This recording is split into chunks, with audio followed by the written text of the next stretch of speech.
indeed, when we look to the ministry of Jesus, we see that he wanted to extend his kingdom beyond the religious systems that existed in that day. These systems simply couldn't contain God's kingdom. They weren't big enough. And of course, Jesus paid the ultimate price for establishing a vast vision of God's kingdom for all people everywhere.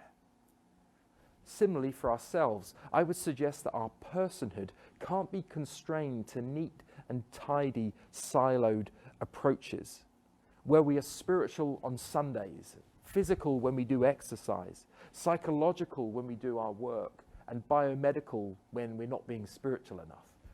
I'm of course being slightly facetious, but for many of us, at least those of us who've grown up with a Western worldview, if we're really honest, we have lost the sense in which we are holistically made to be biological, psychological, social, and spiritual all at the same time. And in this way, we lose the sense in which every aspect of our being is made by God and is good. We unknowingly commit the error of dualism, where we play the different parts of our personhood against the other. Does God view the aspects of our lives hierarchically? Or does he see us in all of our complexity and say, wow, my image bearer, look what I've made? You see, I believe God has made us relationally. Our personhood is defined relationally. We are interconnected. We need all of these aspects of who we are to be attended to so that we might know true well-being, true shalom.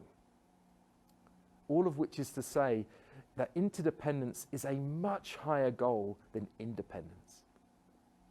Now, this is certainly not a cultural truth, but I would argue that it is a gospel truth. In a world that seemingly wants to turn people into objects, that wants to see a person's worth according to what they do or what they have, or how self-sufficient and autonomous they can be, we have to present a different vision for humanity. And this is all very important in the mental health conversation and for people in crisis. Being a human in relationship has nothing to do with what we do or don't know, or how much we have, or what we can do, but instead it's about how connected we are. What if we as a society valued the ability to give and receive love over productivity? Who would we idolize in our culture if we did that? Would it be the richest, the strongest, the most outwardly attractive, the most intellectually accomplished? I suspect not.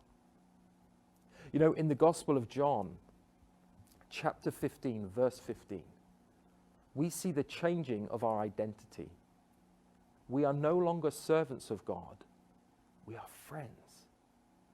And it seems to me that the gospel is preoccupied in redefining this relationship of how people should relate to God, and therefore how people should relate to each other. And so, to put it quite simply, friendship, biblical friendship, is critical to our knowing well-being.